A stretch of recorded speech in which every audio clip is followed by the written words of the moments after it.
You are listening to the National Sexual Violence Resource Center Just Rural podcast series that highlights innovative programs and success stories from rural communities across the United States. Safe Harbors of the Finger Lakes is a rural program serving 3 counties in upstate New York.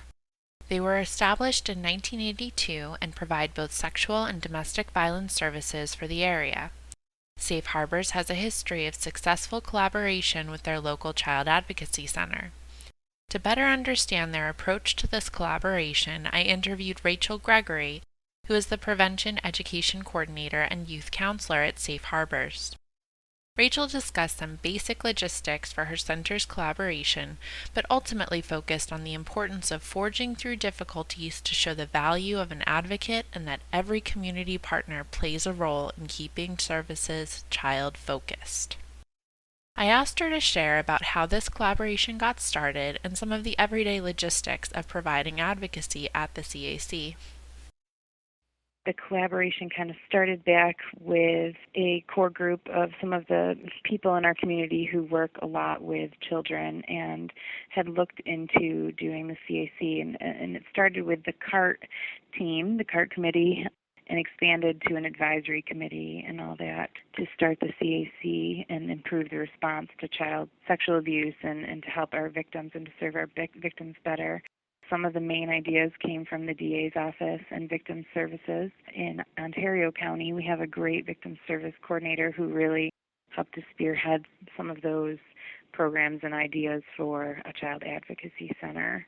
Some of the people who were first introduced to the Child Advocacy Center, some of the people who started it were law enforcement, DSS, child protective groups and agencies who really spearheaded that movement to get the CAC up and running. Everyone was pretty supportive at first, and in collaboration was really encouraged in the community. Our CAC is not housed in our organization. It's a separate entity, so it has its own director, and we advocate. We have an advocate who goes to each child interview, and hopefully eventually we'll have an advocate who is housed at the CAC. But as of right now, we do go into the CAC for each interview. One of the driving purposes behind child advocacy centers is to provide a single entry point for children and their families to interact with all of the different systems that are involved in investigating child abuse. Law enforcement, district attorneys' offices, medical professionals, and advocates all come together to provide services and support, all in the hope that they can provide more trauma-informed services and achieve better outcomes within all of the different systems. At times, the role of a sexual assault advocate is not clear to other members of the CACs. Rachel reflected on how Safe Harbors needed to demonstrate the value of having an advocate on board for families. I think especially for the advocates at the beginning, it was a lot of forging our way and helping people to understand what the value of an advocate was. So at the beginning, it was difficult for us as advocates to go in there and not really feel as much of the team, part of the team, as we knew we were valuable and that we had a good role there and that we really could help the families to get some of the services that they needed. But when we first started, like I said, it was difficult.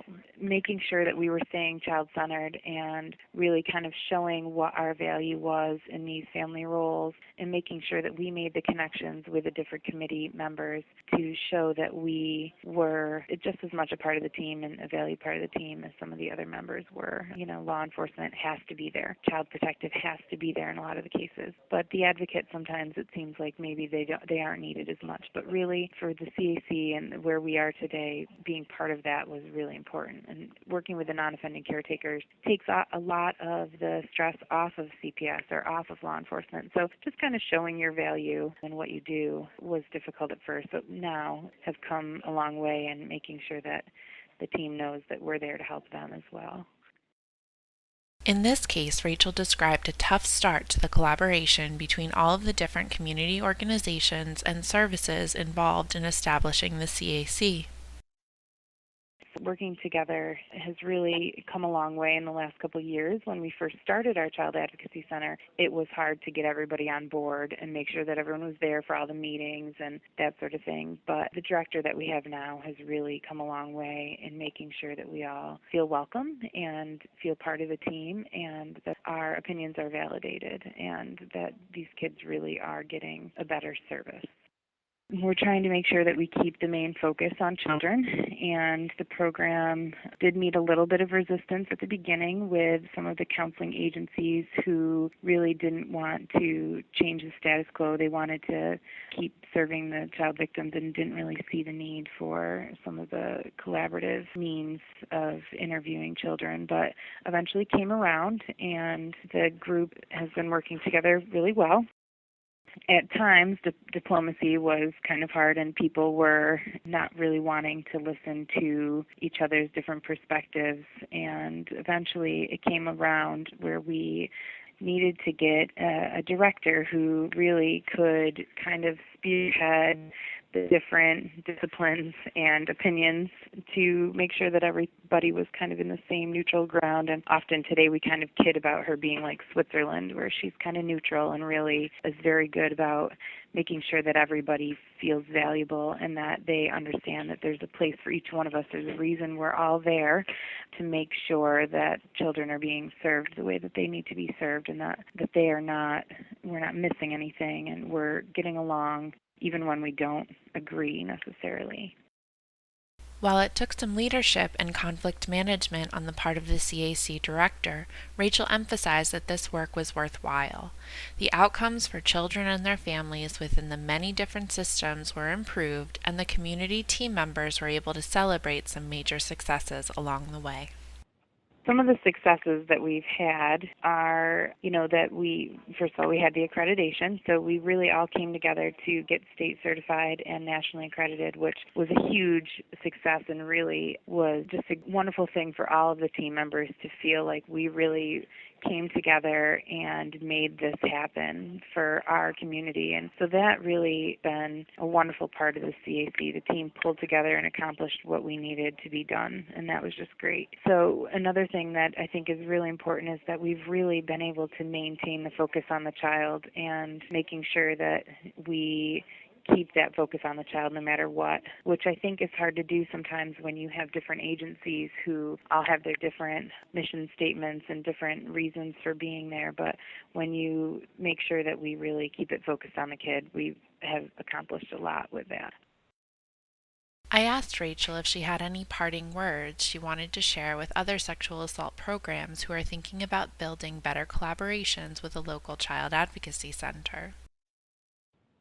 Don't give up. I think a lot of times communities and team members, they get at each other, or things start to go in the wrong direction and everybody just wants to kind of throw their hands up. But it's important to keep working together even when you don't necessarily agree, and to remember that this is all about the kids. And in the end, I think as long as you can do that, work through those differences, that the team will come together and it really will be an important part of your community, your child advocacy center.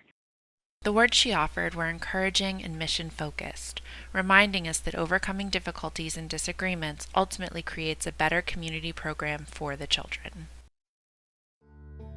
This project was supported by grant number 2009-TAAX-K042, awarded by the Office on Violence Against Women, U.S. Department of Justice. The findings, opinions, conclusions, and recommendations expressed in this program are those of the authors and do not necessarily reflect the views of the Department of Justice Office on Violence Against Women. For more information about our rural project, visit www.nsvrc.org.